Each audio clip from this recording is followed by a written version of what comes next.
Our presenter today is Darryl Moch. So I'm going to pass the virtual mic over to Darryl. Thank you all. Hey, welcome. It is a great Green Party welcome to you and from me and the National Black Caucus as well. Great to have you with us. If you are able to enable your camera would be great. I like to see people at least for a minute, but it isn't obviously. It's just fun. Hey, that's Chuck. Hey, Chuck. Hey, Rita. Charisse. Am I saying that right? Or Charisse? Jake. Hey, Jake. Belinda. Frank. Alan. Let's see who else. Athena. Hello. Jackie, of course. Hi. Robin. Good to see you. Let's see. There's Sheila and Courtney and Corit and Blazin, but we and Richard. Hey, Richard. Great to see you all. It's great to see you all. What I want to do is get a sense of where you all are from also. So if you can unmute yourselves and we'll just have a quick hello and just you can just say your name, just where you're from, and if you have a particular role in your state or in the national party, just let us know to get a sense of who's in the room. So I'm gonna go by who I see in my screen and just call on you. So I'm gonna ask Belinda. Just like 10 seconds. Hey, why don't I go? So my name's Chuck. I'm from Portland, Oregon. I'm the Oregon delegate to the national, and I'm active on the media committee in Oregon, and we're trying to build out a Green Perspectives platform to push conversations. Awesome. I used to live in Portland. I've thought about moving back, but it hasn't happened yet. Okay. All right. Thank you. So you will have to unmute yourself because you're muted. Well, I'm done. I just wanted to share. Thanks, Chuck. Belinda? Hi, I'm Belinda Davis. I'm chair of the Green Party of Philadelphia and also secretary of the Diversity Committee, on which I've discovered the unfortunate racism in the party, and I'm really concerned about finding ways to help address that. We're going to talk about that. That is interesting that you say that. Frank? Frank Lawrence, and I'm with the Kansas City, Missouri Green Party, as well as the Missouri Green Party. And I'm a delegate to the national, and I'm on the Elder Caucus project now, and the media. Great. Can you say your state one more time for me, Frank? The state? Yeah. Missouri. Okay. What city? Kansas City. Great. Hey, Alan. Howdy. I'm from Nassau County, Long Island, and I'm a member of the state committee representing Nassau County there. I'm a participant in the Lavender Caucus, and I'm glad to be here. Awesome. And Richard? I'm from the near north suburbs of Chicago and a alternate delegate from Illinois. I used to live in Chicago also. I love it. I thought about moving back there, but that's a harder sell because it's cold. Jake. Hi, my name is Jake Kula. I am in Portland, Maine. I am the co-chair of the Maine Green Independent Party. Also a chair of the Maine Lavender Green Caucus and a participant in the National Lavender Green Caucus. So, and Diane. Hello, Diane Moxley from New Jersey. I am a member of the A&M committee. I am a member of the Women's Caucus and an alternate delegate for New Jersey. Awesome. And Rita. I'm from Lansing, Michigan, and I'm also a delegate to the National Committee from Michigan, and I am currently running for co-chair of the steering committee. Welcome. Thanks for being here. Is it Charissa? Charisse? Charisse. I know I was just trying to be extra. Charisse? Hi, I'm Charisse Cordero. I'm from Santa Barbara, California. And I'm on the, I don't know if you lived here, but you should. I'm from LA. I grew up here. I grew up in LA. Well, then you know, a couple hours away. And yeah. I'm on the Santa Barbara Green Party County Council. Awesome. Robin. Hey, Darryl, how have you been? Hey, I'm good. How are you? I'm fantastic as always. I'm a candidate for mayor of Beverly Hills in 22. I ran in 20 and came in the middle of the pack. So I'm running again. And I'm a technologist by trade, and I'm doing some work with the UN currently. Awesome, great. And George. Hi, from Maryland. Since 1966, I've held several state positions. And right now, I've run 7 times for office locally and for Congress. So probably do it again. So what's that state again, George? Maryland. Maryland, okay. Jackie, you're right here in my backyard. I'm in DC. Jackie. Hi, I'm Jackie. I'm up in Portland, Maine. I am a senior advisor to the Maine Steering Committee. I'm on the National Committee. I'm in the Women's Caucus. I'm helping to start the Elders Caucus, and just green all the way, and really miss us not being together. I do too. Dee, I know you because I know your email. Hi, yes, I'm Dee Murphy. I live in St. Cloud, Minnesota. I am having an unstable connection because I forgot to plug in the cable again. So I hope you can hear me. We can. Okay, good. I'll plug that in right away. But yeah, I'm a member of the National Black Caucus, a member of the Lavender Caucus, and a member of the Women's Caucus. Thank you. And you're actually the secretary of the National Black Caucus. Yes, I am. Athena. Thank you. Hey guys, I am Athena from Florida, and I've just joined the Green Party either late last year or earlier this year, and I am the virtual office manager for National. Awesome. Courtney.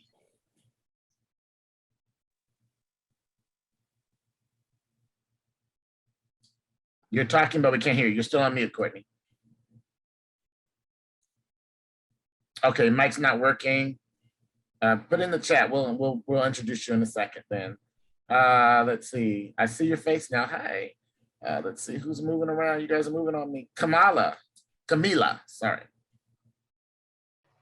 Yes, it's Camila, the eyes like an E.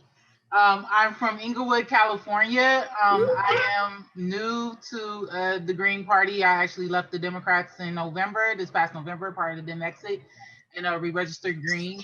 So I am basically excited to, get involved organizationally in the Green Party, and that's why I'm here. We are excited about you being here, and you're from right around the corner from where I grew up. And Blazin? Yes, hi, I'm Blazin Bloom. I use they, them pronouns. I live in Hampton Roads, Virginia. I am the non-male co-chair for our state, but I'm also in the Lavender Caucus, and yes. Awesome, thank you, Blazin. You're also right here in my neighborhood. Felina. I am Felina Farley. I'm the BJP co-chair and Ohio co-chair and Black Caucus treasurer. And I'm driving, so I'm probably going to leave the meeting and then come back in. Okay, thanks, Felina. Katie. Hi, my name is Katie Medford, and I am running for City Council in Minneapolis, Minnesota, and scrambling to get my campaign started. I am very new to the Green Party, and I'm excited to be a part of this, this meeting this week and learn as much as I can. Well, we're excited to have your freshness in the party, and in Minneapolis. That's wonderful. Holly Hart is with us. Hi, Holly. Hi, well, I just discovered that Eventi does not put everything in Eastern time. So you probably will get a email from me saying I tried to get on, but I'm very glad that, made it. And I've actually seen this before, but I wanted to make sure to support the Coordinating Campaign Committee workshop, and very glad you're doing this. It was a really, really helpful, worth seeing more again. Well, thank you. Thank you. So We are gonna, so I'm Darryl, and as I mentioned for some of you when we first came on, I'm the chair of the DC State Green Party, the co-chair of the National Black Caucus, and I have been formerly a national co-chair for the Green Party several times, and maybe one time again, some down in the future, maybe, who knows? Maybe.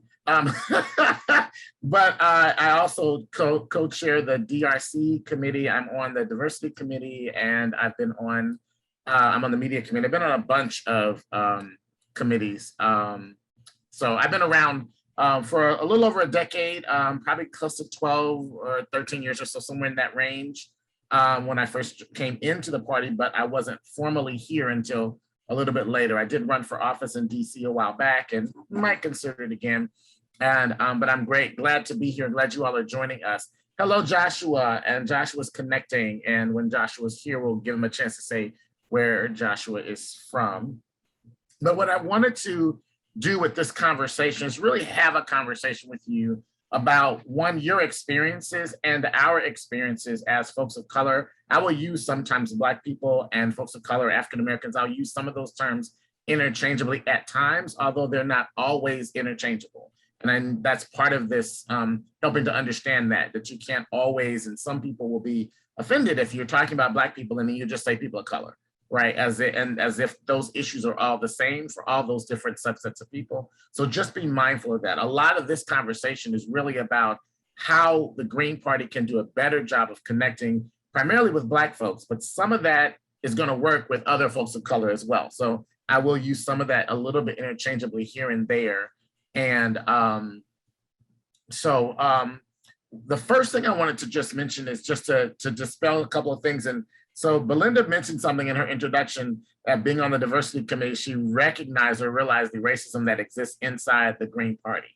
And so I thought about that over the years, and I've said, surprise, right?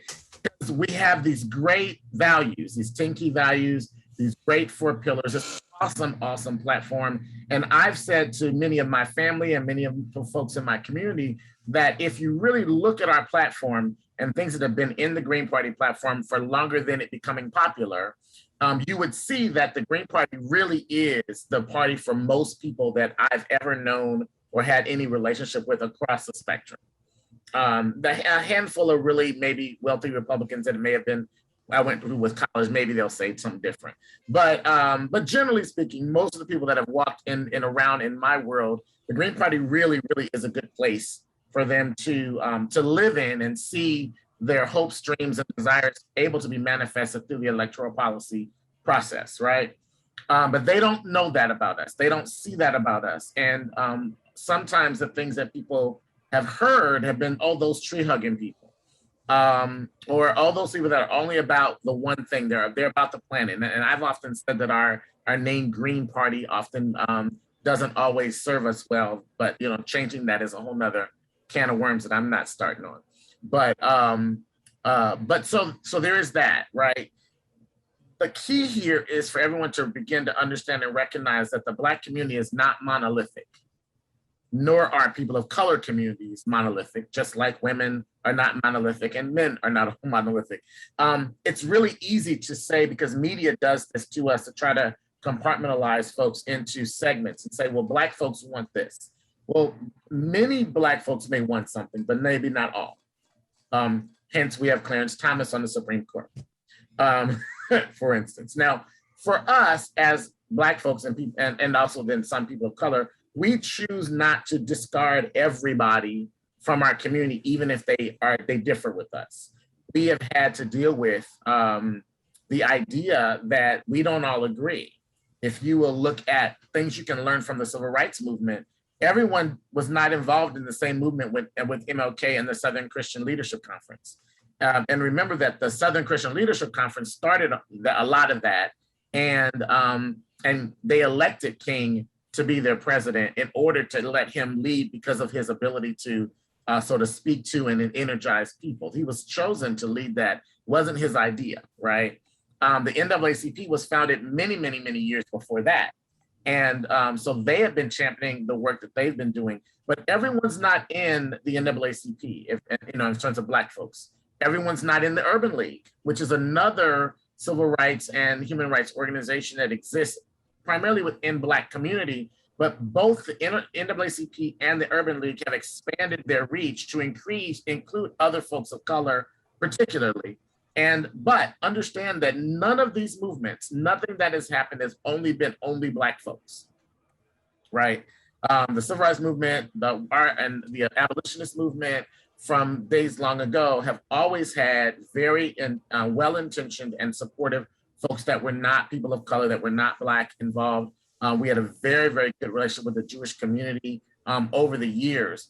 That has become rocky at different times based on different political issues and agendas in communities and in neighborhoods. The key is our commonalities that we have and that we share. And I'm going to share some thoughts around some of that for you around your phrasing, languaging, and how you would talk to people if you're going to go as Katie might do door knocking for her campaign, right? How do you do that? What do you say to folks that will allow you to get a conversation? Because you can start off with the wrong thing and then you're just done. You guys know that, right? Like, that's not new. It's not just about people of color, Black folks. If you start off the wrong way with anybody, they're like not listening anymore, right? So it's still true here. What I want to give you is a little bit of insight into some possibilities that open the door for you. And I am one that always says to people, I don't know everything and I may make a mistake. And I think it's okay if you make a mistake, especially a cultural mistake, and just simply apologize and say, I didn't realize that, I didn't know, or I don't know that, and let me go find out, whatever. I think you gain a lot more traction with people when you say, I don't know. I'm not sure, but sincerely, I don't know. Not like, I don't know because I don't want to answer you, but I really don't know. And let me look into that. And if you don't mind, can I come back and see you again and I get the answer? Can I email you? How can I communicate? I really want you to get the answer that you want, that you need. And even if the callback is, I can't find any data on that, any information on that. It's the fact that you did what you said you would do, which was call back, show back up again, that makes a difference. Because so often people don't show up and don't come back, even when they say they're going to. Oh, well, we'll write them off because they want an automatic yes, right? Where are we going to send our volunteers? We're going to go back to the yes people and make sure they're strong. We go back to the maybes and try to push them over to the edge of yeses. But those people that we weren't sure about or that were no's, we don't go see them again. When in actuality, and especially in Black communities, if you come back again and again, it begins to make me think you might actually care. And then I might start paying attention to you. It's not that you showed up with this great platform. I think the biggest challenge the Green Party has that it shows up with its platform, with its 10 key values and our 4 pillars. And we think that ought to be enough to make people say, yes, I'll vote Green. And it just isn't. There's history, there's culture, there's background, there's all kinds of stuff that's just not enough to make people just simply say, you know what, I agree with everything that you're saying, I'll vote for you, right? It doesn't work. I wish it would work that easy. Wish it would have worked that easy for me in DC. So let me stop there and see what do people have thoughts. We'll take a stack. Diane's going to keep the stack. You can say stack or you can put it in the chat and then we will follow you along. Or you can just wave at me and then I will call on you. So initial thoughts from that monologue I just gave you. Anyone? Go ahead, Holly. Yeah, hopefully I can be heard. So one of the things, I was raised in an area of the country, there are various minorities and other groups, but not that many African Americans. And what was really drummed into our heads is never, ever, ever, ever, ever treat anybody any differently. And what I've run into, and I think that has worked well, but I think I've discovered, that especially for people who are from urban areas where they've had experiences of maybe they weren't the only isolated African Americans in town, but they lived on a side of town and experienced more dire racism. There are times when you treat people differently. And I'd just be curious if there are thoughts about, how to go, wanted to learn a little bit more about that experience and how not to be insensitive and ignore somebody who may really have a specific concern that I've been trained to ignore. For good reason, but there's kind of a, like I say, cultural gulf there that there's a need. Okay. I've done some looking into it, but I'd like to, yeah, go ahead. Got it. Athena, a stack means that you want to say something, you want to be on the list to say something. It's just one of the ways the Green Party tries to keep meetings orderly. When it's possible. I say that with tongue in cheek because it orderly is a whole nother issue.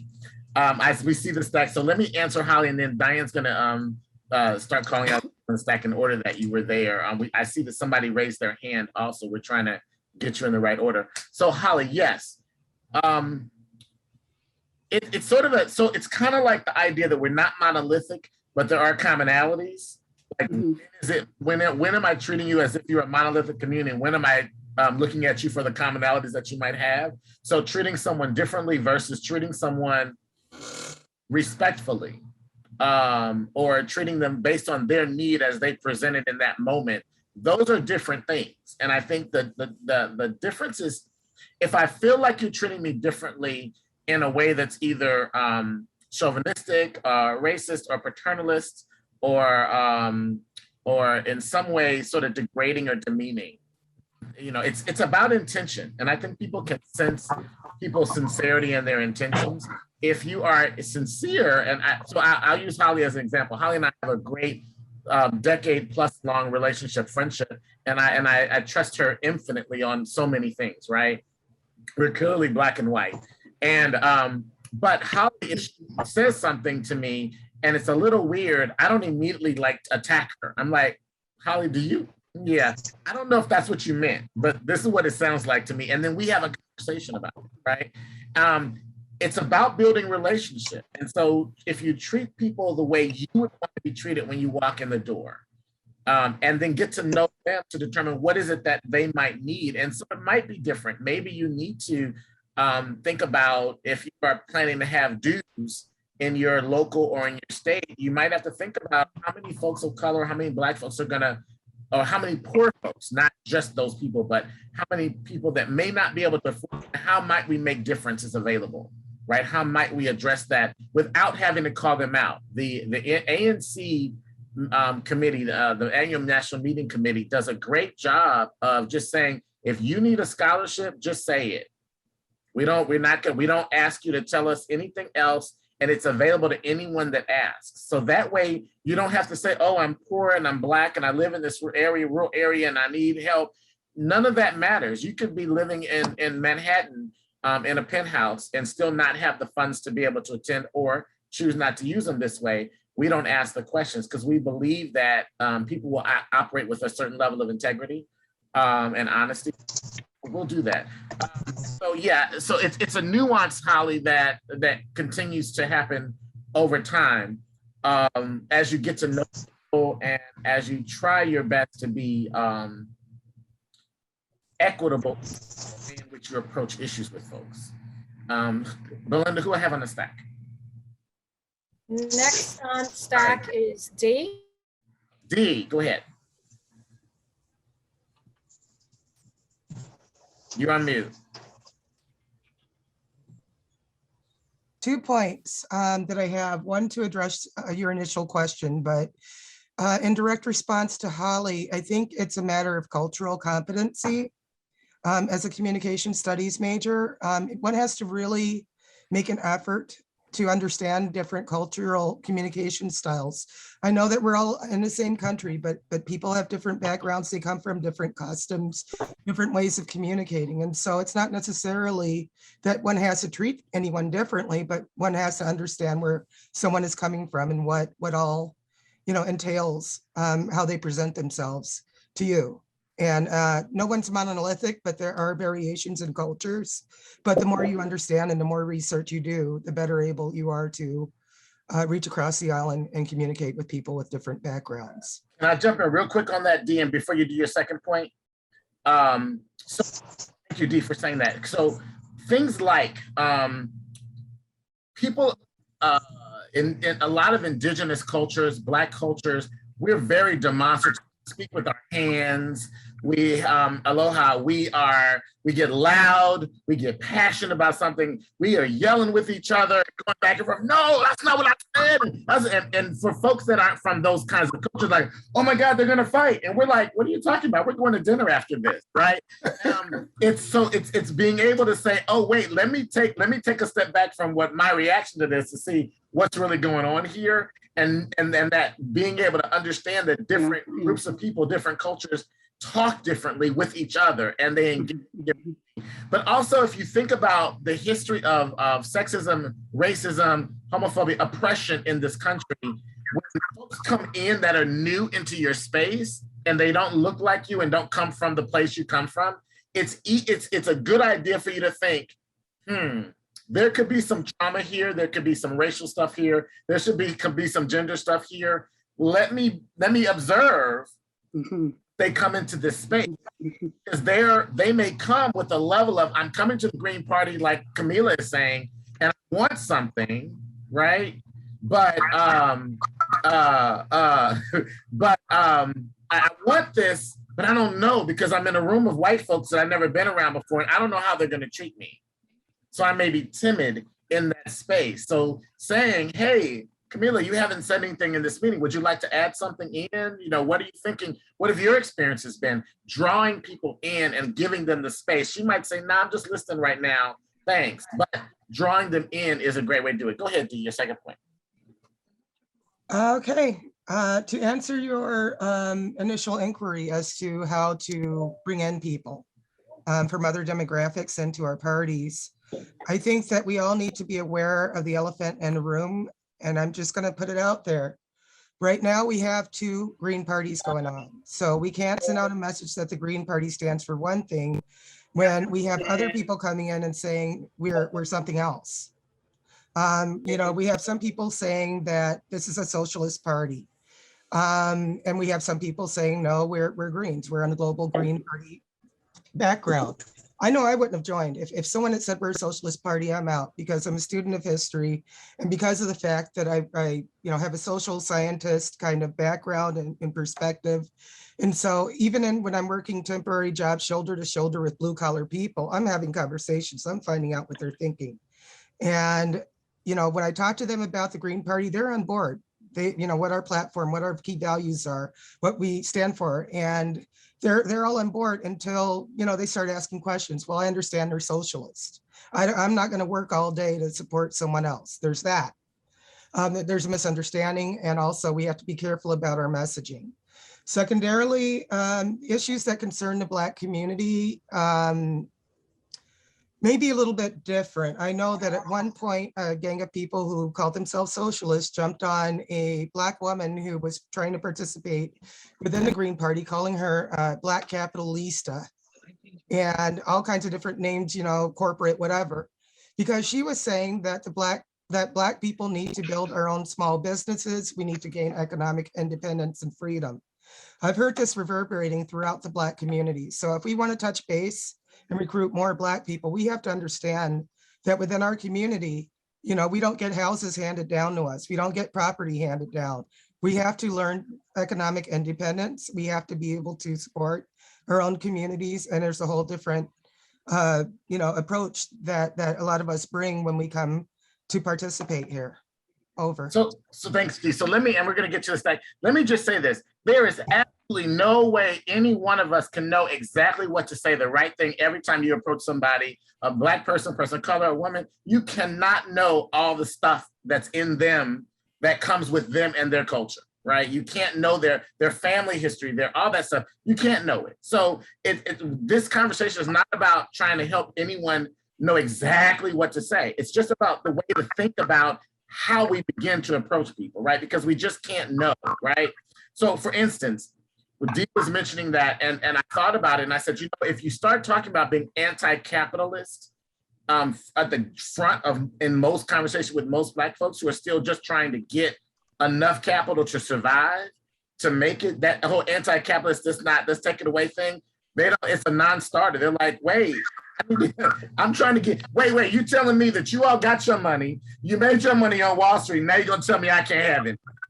That's what it translates to, right? So it's like, whoa, no, you can't. Now we're going to all be even and equal after you're way ahead of us. We're not equal yet, but now we're going to be equal. So that's where you know that starting in some of those conversations may not be good, but if you go into a community and they're talking and they're like, we got to bring down the system, the wealth inequity is horrible, and then you can talk about that conversation with those folks because they're in line with what you're thinking about. So it's a matter of kind of feeling out the room as you begin to talk to people. One of the best ways to do that, if you're door knocking or you're trying to recruit, is to ask people, what are your needs? What are you looking for? What's going on in your community that you need or that you want? And then identifying where in our platform and where in our pillars you can pick up and say, well, this is what we talk about. This is what we're going for. Who else, Diane? Who's next on stack? Yes, next we have Charisse. Go ahead, Charisse. Sorry, trying to unmute here. Thank you. I just wanted to very briefly thank you for pointing out exactly what I was thinking right before this session, that no group is monolithic. And I think it's important that people know that. I know a lot of people that act like things are monolithic, but also as far as the groups that inhabit this continent, they all have different histories. And I think sometimes things are sort of lumped together as it's all kind of one kind of racism, one kind of oppression. And when my family or my husband is talking about what happened to his family, but it's involved in violation of treaty rights, that's something that a lot of other groups don't really understand or relate to. But it's still legally very, very much a part of the oppression of this particular group, that a lot of other groups, although their oppression is horrific and just as bad, of course, that particular aspect isn't in there. So I appreciated your bringing out the diversity. I also use the term people of color. It's a great catch-all term, but it also tends to lump people together and make it sound like everybody has exactly the same problems in exactly the same ways. And that's not true. Absolutely. And I'm going to tell you guys, I am not a fan of this concept of the melting pot. When I do cultural competency trainings and all that, I play for people the video. If you've never watched it, as a kid, I saw, it's called The Great American Melting Pot by Schoolhouse Rock. And if you watch that cartoon, there are occasionally a couple little brown-skinned people in there, but not very many. And it starts off talking about the country being founded by the French, English, and Dutch. Doesn't say anything about Native Americans that were already here. It says absolutely zero about Native Americans being there. I think they may be listed in the list of who's in the soup, right? I think that's it, they're in the list, but they're not talked about. The Black slaves that were brought over here that helped build the country are not mentioned at all in that process, right? And the Chinese folks that were brought over here and forced to work and build the railroads and dig mines and go down and bomb and all that stuff that was horrible, not mentioned at all. And there are other kinds of subtleties there. I believe in the concept of the ambrosia or the marshmallow salad, as my grandmother used to call it, where everything is mixed together, but everything maintains its own integrity. It is what it is. And what happens when I eat a pineapple and a marshmallow and some of the sour cream and a walnut, I get a flavor that explodes in my mouth. But when I eat with a cherry and a pear and a marshmallow, I get a different flavor, but I can still taste each of those things individually. I think as people, we need to be able to all be individually bringing who we are and what we are, not melting away who we are into some goo that is indistinguishable from the other parts of itself. But anyway, Diane, who else is on the stack? Yes, next we have Chuck. Chuck, go ahead. So I'm out here in Portland, Oregon, and we're mostly white. I think we're all white and trans and old people. So I'm concerned about. I think every state party should have a black caucus. And just as a matter of kind of course and form.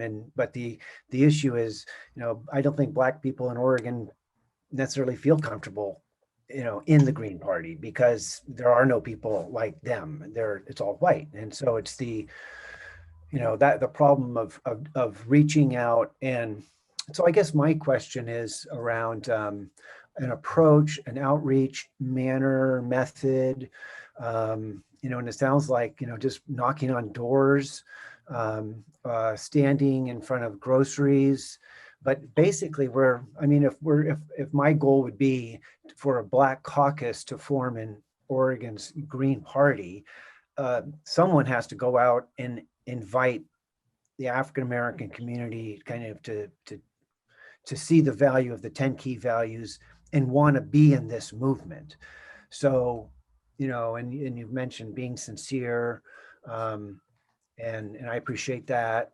So I'm, I don't think there's any other way to build a movement other than the relationship thing, and that getting out from behind your computer and behind your email or whatever, and actually going out there. And so I thought about, going to the NAACP meetings, or something. And so I'm just kind of searching for, a respectful manner and method to approach African-American community here in very white Portland, Oregon. And you guys know the history of Oregon. It's started as a white utopia and kind of weird in some ways. So it's got some interesting aspects. And Oregon had some sundown laws too.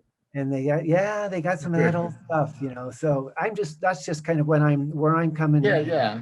That's great, Chuck. So I'm going to give you. I'm going to give you what can be a formula, but not necessarily an exact formula. Pieces that can go into your formula, right? So the first question I would ask you is, why do you want Black people?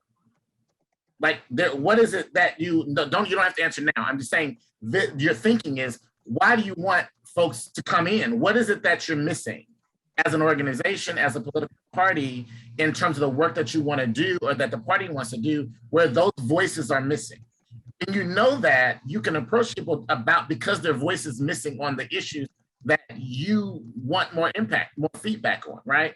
But also, if you show up at things, I think you show up wearing a Green Party t-shirt at a community event, and that you don't necessarily have to get up and speak and say, hey, I'm from the Green Party. Everybody in the room, when you walked in, saw that Green Party t-shirt because everybody looked at it, because everybody wanted to know who you were, right? So you being there, showing up more and more, being at a rally, being at a Black Lives Matter event when something's going on, being somewhere where police have profiled Black folks, being in the area where that profiling is happening, and watching and the interrupting things when they happen. Hey, why are you doing that to them? They're just walking home from school. Those are kids. Why are you messing with them? When you do it, it draws attention to it in a different way. I served on the racial profiling commission for Mayor Potter when I lived in Portland. So I know that was a big issue going on down there, right? So when you show up, when you're knocking on the door, when you're sharing information, the big key is for Green Party people to show up in community when you're not running for office. That's one of the biggest things that happens to DC folks, is that like the Green Party's been here since the 70s. We've been around, but they're like, we don't really know you until you're running for office. And the reality is, because we're all activists in our community and we're wearing different t-shirts. We're wearing different hats, and we're not telling people, oh, I'm with the Green Party, because today I'm with One DC, or today I'm with NAACP, and they don't know that. So it's really about having a presence, showing up and being there much more often than just when we're running for office, saying, hey, we want your vote. Why? Because they've in many of those in poor communities lately have traditionally voted for Democrats. And so my argument is, don't attack the Democrats as a whole, because that's not going to help you in communities that vote for them, right? You have to attack the issues and what people are saying they need, and say, yeah, but we still haven't gotten enough economic relief. There's still healthcare disparities. There are still legal injustices in the communities that we're facing, and we still need to fight for that. And then you can say, oh, and by the way, I'm with the Green Party, and we're fighting for that, right? And then they're listening to you, because then there's a connection of what you're fighting for and what you're fighting about. But showing up and being present is one of the best ways to begin building those relationships. And while I'm on it, I'm going to just tell you that I have said, and Holly and others will tell you, that on the media committee during Obama's administration, I kept telling the Green Party, do not, if you're trying to attract Black folks, do not talk about the one thing they're proud of, Obama. Don't talk about him as a person. Talk about the policies, talk about the administration, but do not attack him. But a lot of our releases were going out saying, Obama this, Obama that. It's a non-starter. Black folks stop reading because they're like, hey, you're trying to assassinate our leader. That's ours. You don't get to take him down. You don't get that. And that's why you will not hear a lot of, you'll hear criticism of Clarence Thomas, but it's not heavy indeed, right? Because we will say, we can say to him and to what's her name on Fox News, and we can tell them, Candace Owen or whatever, we can tell them, we can say stuff that you can't say about them. So Kamala Harris, she is an AKA. She's a Black woman. She's a biracial Black woman. It's just, there's this, and Black women are like, that's ours, right? So we have to be very, very careful in what we say about the person, but we can talk very much about the policies, about the practices, about the impact of the decisions that they're making, very much so. So that's kind of somewhat a formula. Who else was on the stack? Next, Diane? Yes, next we have Alan Hunter. Hey, Alan. Hi. From my experiences with gender activism, one of the reactions that we're constantly running into is, oh, can't we all just be equal here instead of you hopping up and down about your status as some minority identity? Doesn't that work directly against the idea of us all being equal if you're constantly emphasizing the way in which you're different? And of course, the response as somebody who perceives themselves to be on the margins is, yeah, that is, of course, the goal. But in order to draw attention to the way that we haven't exactly got that situation, we have to draw attention to our situation. We have to be able to speak of the identity on the basis of which we're not already in that situation. So bouncing from that, looking at the Green Party, seeing largely a sea of white faces.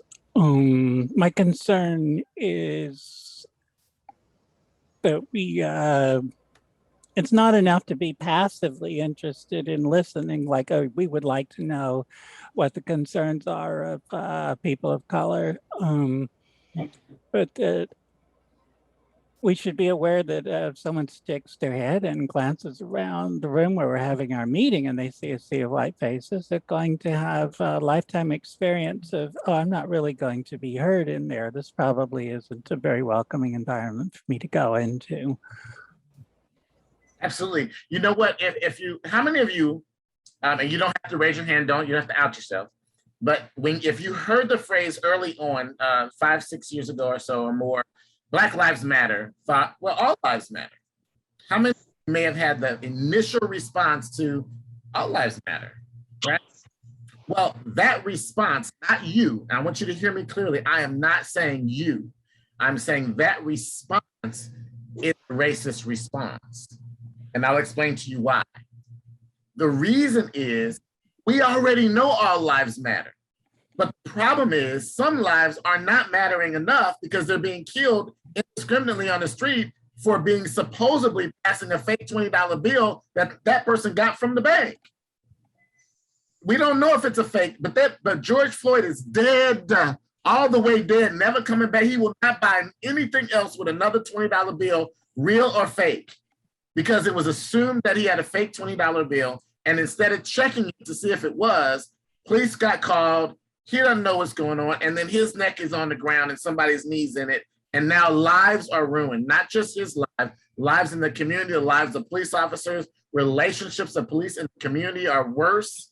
So a lot of stuff happens. Now, you saying, well, all lives matter is not a bad thing. I want you to hear me say that, right? So Frank, you raise your hand. So I'm not saying it's a bad thing that you think all lives matter. We should feel all lives matter, right? But the issue is, and we're saying that trans lives matter, it's because trans women and trans men are being killed randomly out of hate, right? So the matter part is about that. It's about lifting up something that's happening at the time, right? So if there's a women's march, we don't say, well, then let's organize a men's march and we're going to march down on the Capitol from the other direction.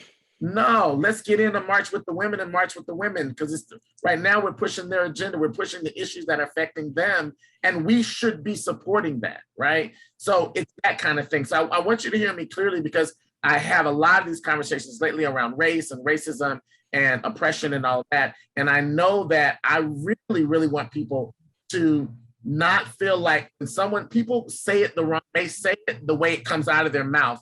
But I need you to hear that what someone is saying to you is that they feel that what's being said or done is coming from a place of racism. And that's what they're experiencing, even if that's not what you intended. So it gives you a moment to say, hey, oh, if that's the reaction you have to what I'm saying, let me take a step back, versus I'm not a racist, I have Black friends. That makes it worse, right? Because they're like, oh my God, you said the classic words, right? And you could mean it from the most sincere place. You know, but for instance, there's a woman who that's for good, Frank. Yeah. There's a woman, she's a white woman who was on social media who has either her sons are biracial or she adopted children that are Black.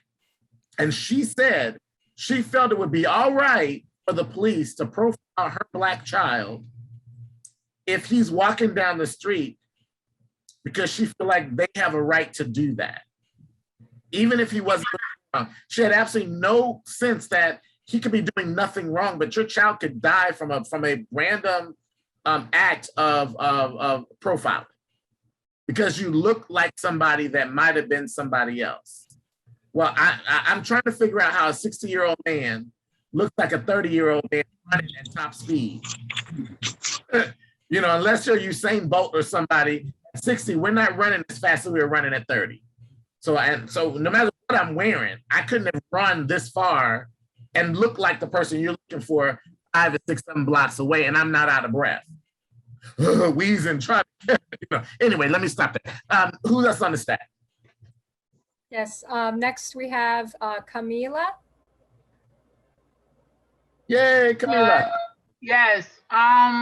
But like with my background, I talk about how I'm a newbie, but speaking to some of the experiences that I've had, especially over the past year with other organizations that I've been in, where there's been a lot of tone deafness from like the top of the organization, like say the steering committee or like, the national boards of stuff.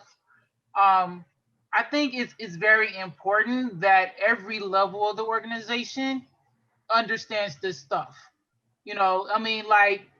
For instance, like I'm glad, Darryl, you spoke about the policy centrism, because that's what needs to happen no matter what party you're in, or whatever. When it comes to Black people and the policies and things that affect us, a lot of times it affects us deeper than any other demographic. So oftentimes I usually tell people, like, when you think about it, if a lot of what is considered Black issues are solved, everyone benefits. Like every single solitary demographic benefits. And if you and that's also another thing with voting, because in voters is because like in communities like mine, for instance, like I'm in Inglewood, California, we don't have a Green Party, we don't have a DSA, we don't have a Workers' Families Party, we don't have none of that stuff here. It is a heavy blue Democratic, district area, all that kind of stuff. My congresswoman is Maxine Waters, just for thought pattern on that.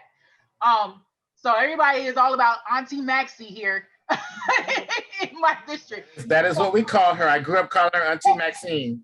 Right. So policy-wise, though, like if someone, say, from the Green Party were to come and challenge her, I really think that there's a strong, window of opportunity, here to break through and really, with the platform, with the different policies. Even I know we haven't touched on it, but like reparations, for example, is a huge policy issue that is in the Black community right now that I feel a party like the Green Party could really take advantage of, because at least from my research, reparations has been on the platform with the Green Party since 2010.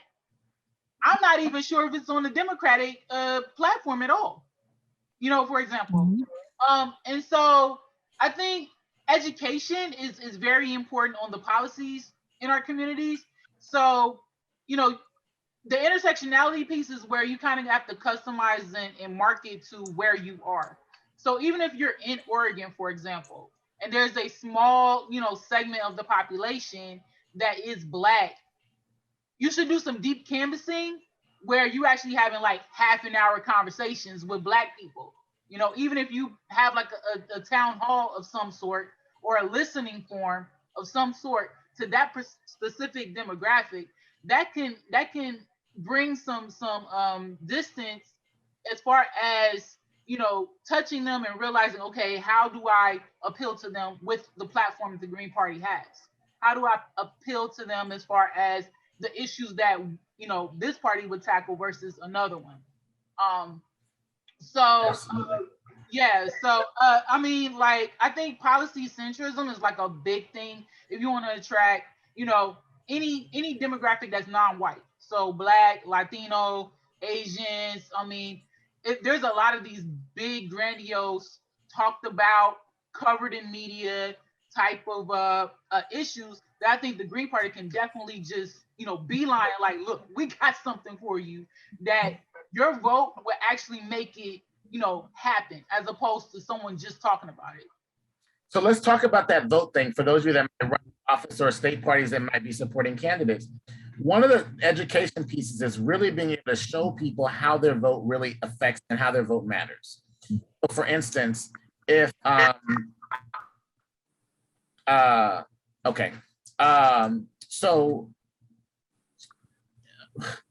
so if I want you to vote for me and I'm green, I need to show you how, because if I'm a Democrat, I don't have to show you anything. I just have to say I'm a big D and you just support me, right?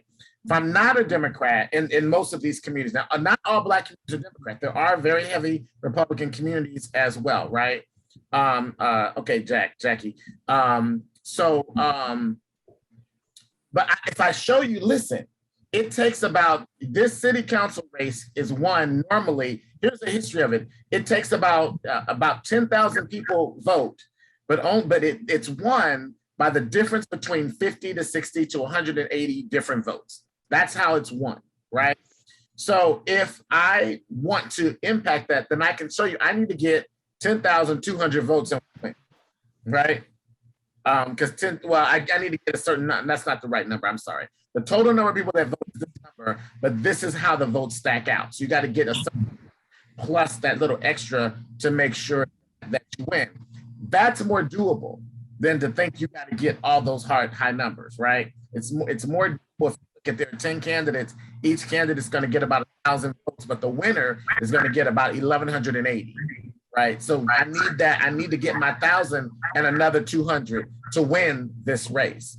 Do you know 200 people or 50 people that you believe like you?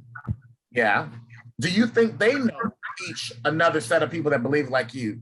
Yeah. So now those numbers, we already have more than we need just by thinking about them. That's the conversation that you can have with people to help them understand that they can take a chance, because that's what they believe. They believe they're taking a chance because they believe that they're wasting their vote if they don't vote for a sure winner, right?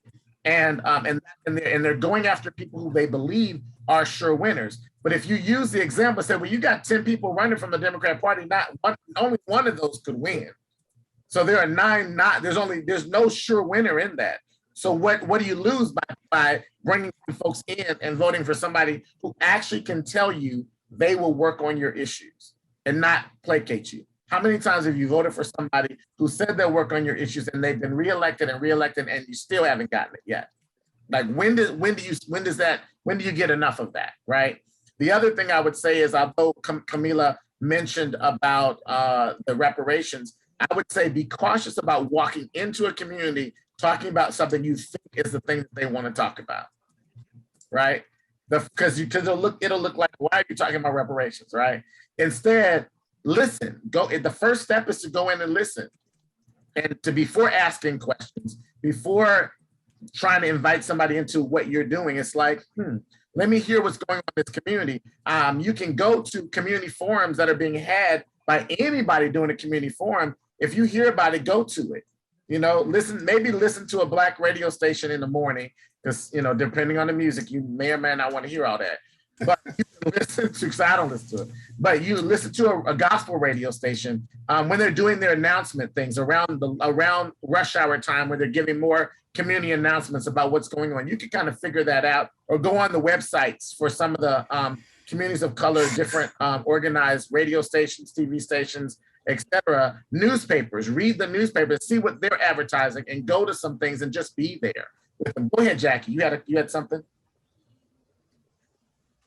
Yeah, it's not all that important, but when just thinking about the Black Lives Matter and All Lives Matter situation, granted, the Black lives that are being taken are hitting the news and in an unproportional way. But you can also reply back to that person that as long as Black lives are being taken, you've got the indigenous lives that have been being taken forever. There's women, thousands of women that are disappearing. From there, you've got the Asians, you've got the trans people. There's very few people that are not, so it means that no, all lives so obviously don't matter. I mean, it's just crazy. So right. We have a disease in the country, yeah. And that disease is the thing that keeps us separated. And it's what the mainstream media, it's what the Democrats and Republicans hope for, when they hope we will help them do it. And we do it every time, because we go in fighting wedges instead of building together. I'm a proponent of saying what I'm for, not what I'm against.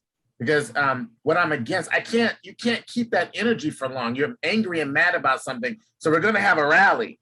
And then what? What happens after the rally? What happens after the people have marched?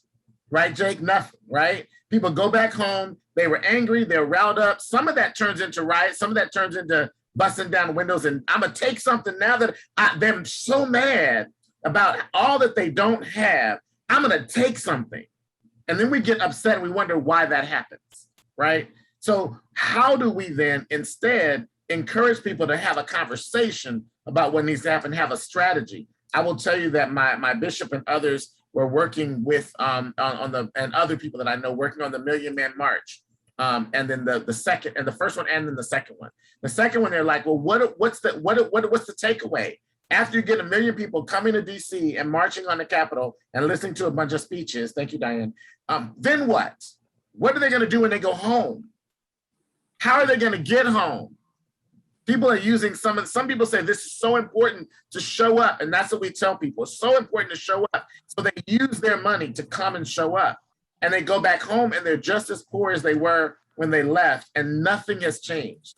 The media spectacle is over. We got our numbers. We had a former president who wanted to inflate the numbers that was at his non-existent inauguration.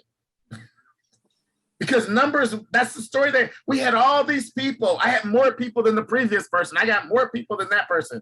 And that's what they want.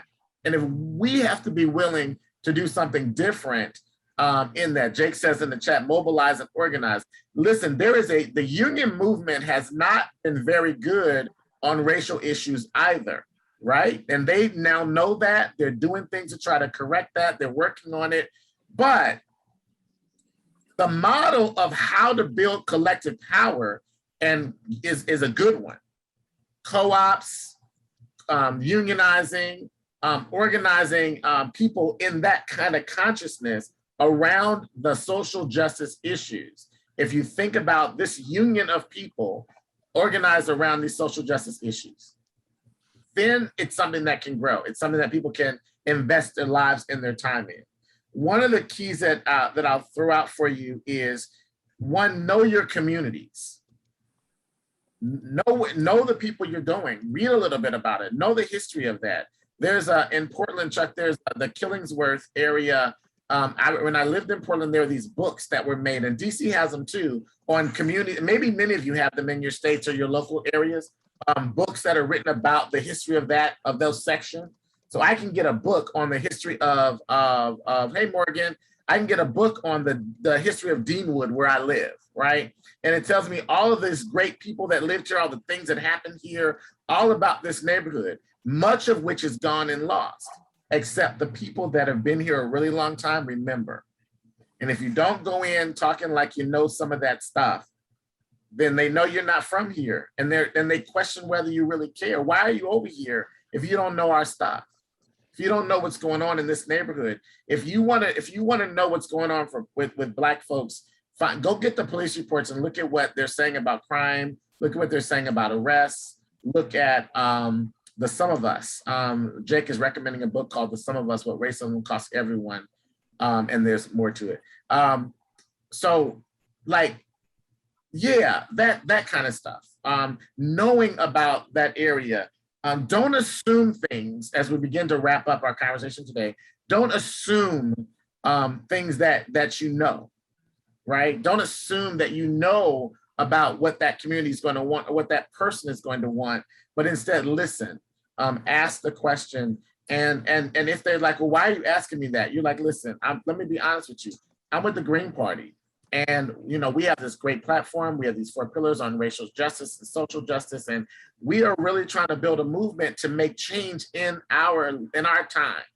You know, we want to deal with everyone being able to have affordable health care. We want to deal with everyone being able to have a living wage. We want to deal with people having a right to housing. We want to make sure there are no food deserts, that people can get good, healthy food that doesn't cost them so much that they can't afford to eat healthy, right? We want to make sure that people's lives are better, that education is made accessible to everybody, right? I just hit some things that most people would say, yeah, I need that. I want that. Now you have my attention because it's general. But then I say, so, but what's going on for you? What's happening with your family? What have you all been going through? What are you looking for? What do you need, right? And in those kinds of conversations, this is not easy work, right? If you're building, right? Because it really means taking the time to go get to know some people that you are gonna feel uncomfortable in the room with because you're outnumbered, maybe, and you never asked the question. You maybe haven't been in that room before, you know, but just think of it the other way. You're gonna invite someone to come to your party, as some of you will say, that are predominantly white in your organizing, and you're gonna go out and ask someone to come. Let's say you get a Camila to come, and she's in a room with she's gonna feel the way you might feel going into a room that she invited you to. It's okay. We can make it through that level of discomfort, because that's what society has given us. It tells us we're supposed to be afraid of each other. It tells us that we're so different that we don't have enough in common. When the truth is we have way more in common than we have differences. And we need to build bridges and not push wedges. And when they try to wedge you, which they will, you push it back and call it out. So yeah, I'm a white person and I'm running for the city council seat in this area. And I know that 60% of the neighborhood here, the folks here, are Black. And I also know that the last 3 times we elected somebody here, the issues in this community didn't get any better. So why are you trying to create a wedge issue with me racially? I'm not gonna let you do that, because I know what the issue, I've done my research, I know what the issues are. I decided to run to be a part of making a difference. Like that's one of those things that you can do to push back on that. And trust me, I have seen Black folks, when I ran for office here, I had Black Democrats, I still have Black Democrats begging me to just run as a Democrat.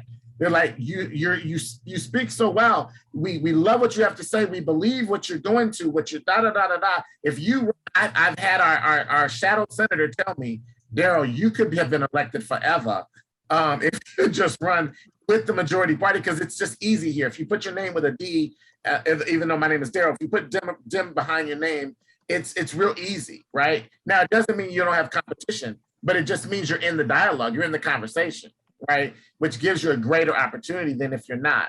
And but so what I'm saying that to say that there are people who are saying, I believe in what you're believing in. I agree with what you're saying. I actually could support you in doing that, right? But I don't know if you can win. And I don't know about the rest of your people, because I don't see them anywhere. I don't know them. Who are they? Right? And what do I get if that happens? And the reality is, if you get one green person elected to Congress, I think that's a big deal. But that's one person. And if the Green Party keeps making itself such that it cannot caucus or engage with anybody else, there'll be a lone person in Congress who won't be reelected because they won't pass any legislation. Because we set them up to hate every Democrat. We can't find anything about Democrats that we agree on. There's nothing that Republicans do that we agree with. It's a lie.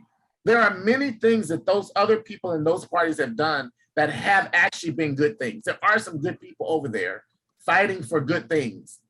There are some, right? And if we keep demonizing the entire group, we can't work with them and they won't work with us. So how do we think we govern?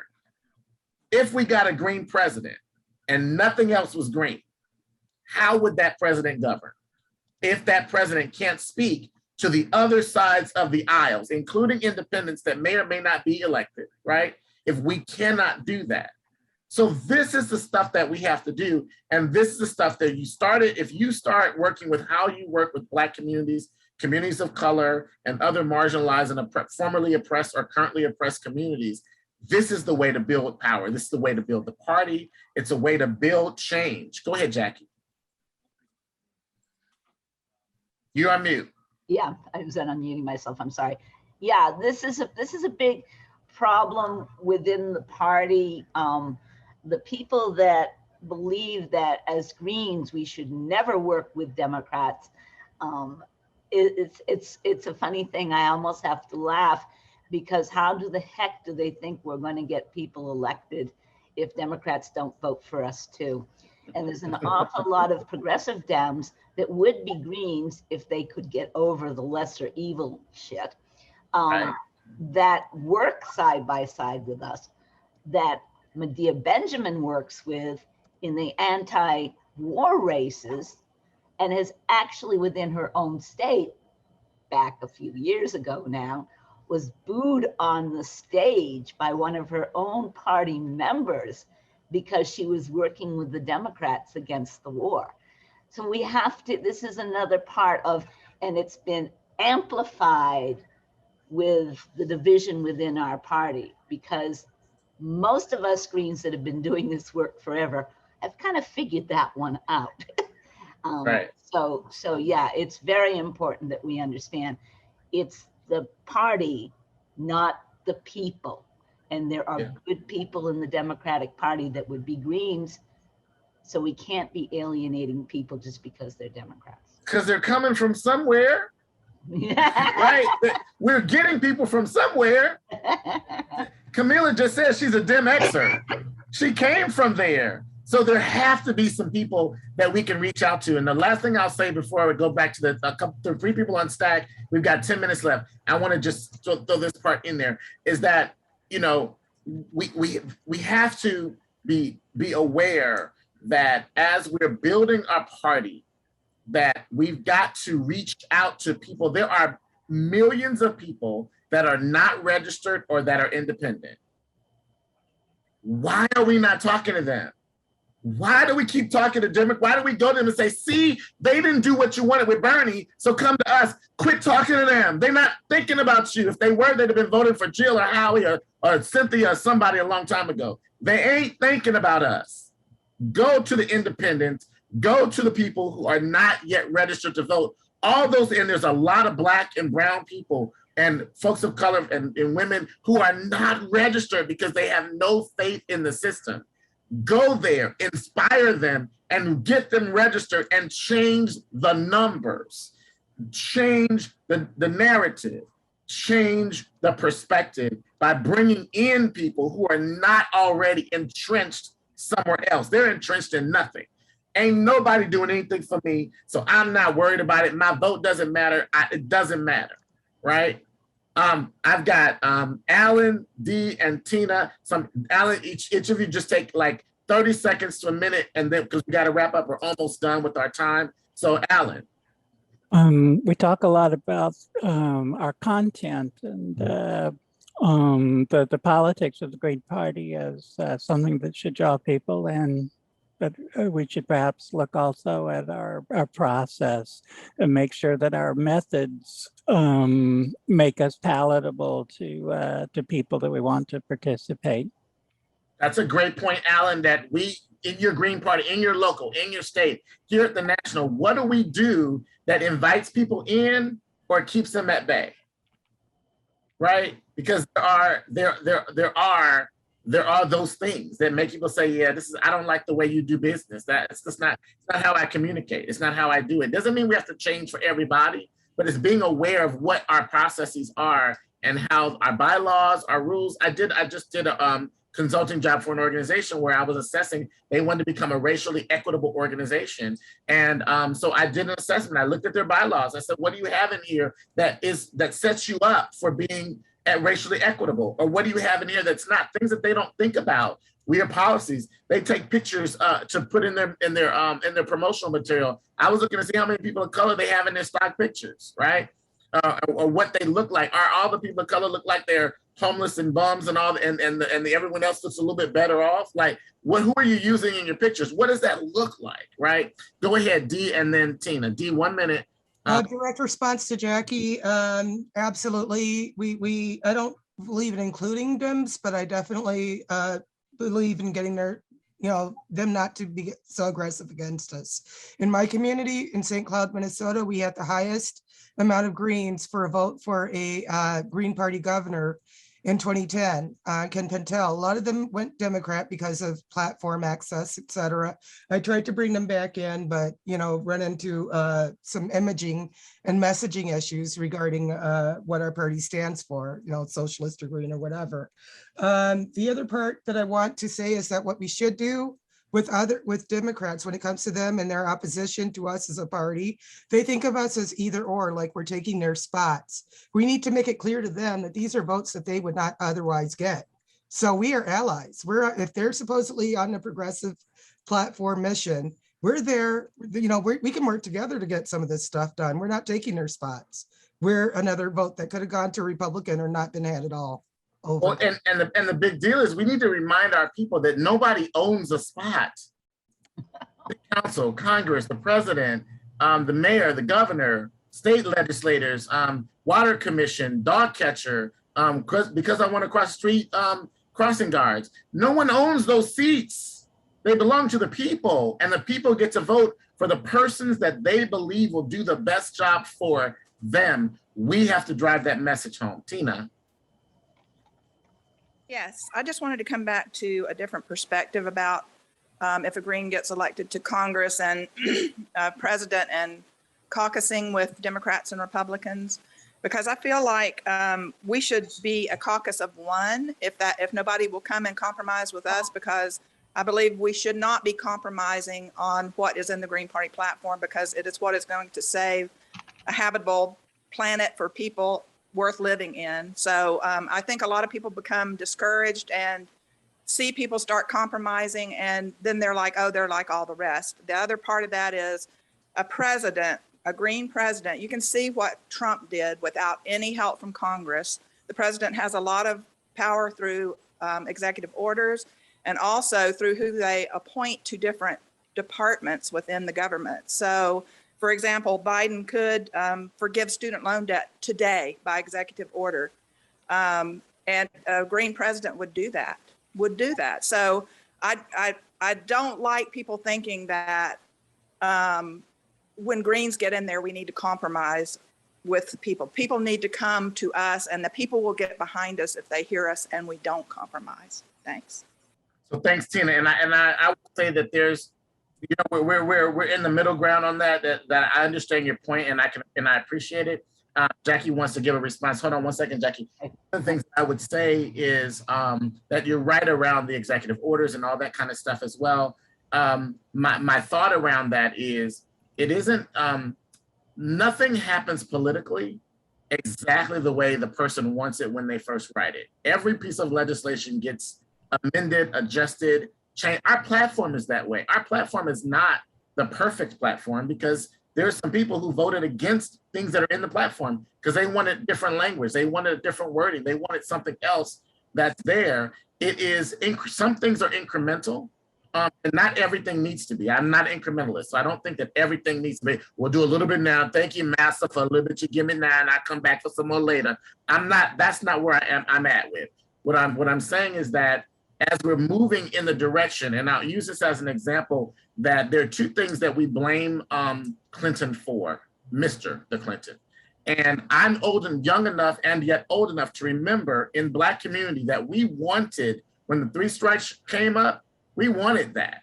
We were tired of Pookie and them coming back from jail, going to grandmama's house, and grandmama getting her house stolen, and grandmama being afraid to be in her house because they were bringing all their friends and doing stuff. And that crime continued to happen in neighborhoods over and over again by the same people. So there was a push to get some new laws that would keep people off the streets. Now, there were people that said, this is not going to work in our favor. This is not the right way to do this, Black folks.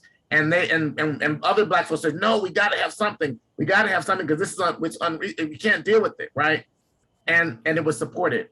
Clinton did the and I'm not and he did a whole bunch of other horrible stuff. So I'm just using that as an example to say that there wasn't just him deciding to do that, right? But also when it came to the don't ask, don't tell.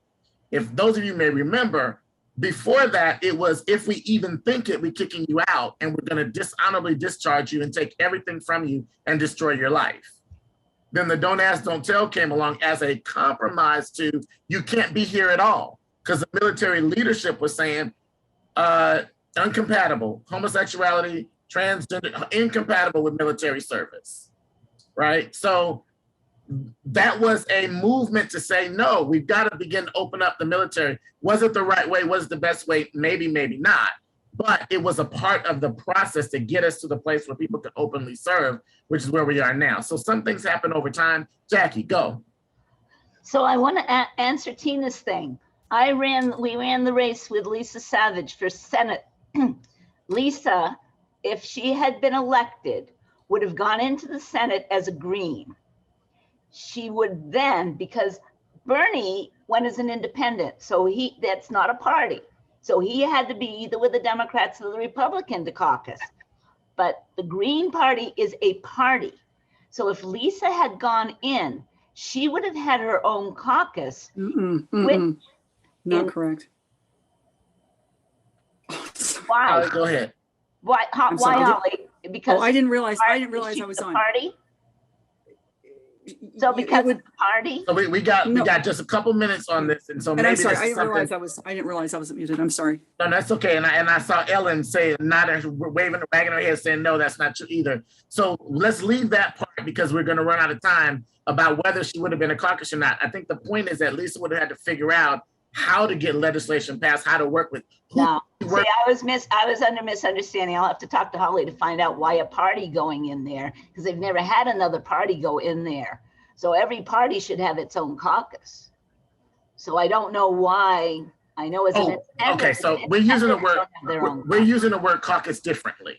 When I was talking about caucusing with, I was not talking about your own caucus. I was talking about. And that's what I'm talking about. Who you group yourself with and have a conversation with. And what I was saying was she would have had her own caucus, and independents could choose to caucus with the Green Party as opposed to the Democratic Party or the other. And then they would form a bloc that could help move things.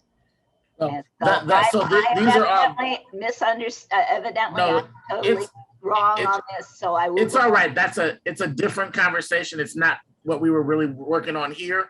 But it's worth having another conversation for, and maybe next year someone can do a proposal on what would happen if we get elected somewhere, right? And how do we act with people that are not us when we get elected? Like, we should have those conversations. But thank you all so much for being here. Thank you for being engaged in this conversation, for sharing your thoughts and your energy. It's so wonderful to see so many. Thank you. Much love to you. All the best to those of you that are candidates, those of you in your state and your locals and wherever else you are, your caucuses and groups that you're in. All the best to the work that you do, and don't give up. And sometimes I feel like it's hopeless. You all have helped me think differently about that by Holly asking me to do this and people forcing me to do this. Again, you have forced me to refine my love in the Green Party. And so thank you for being here, and thank you for the work that you do, and good luck to candidates and everybody out there. And let's just find a way to be together more than we divide, even inside the Green Party.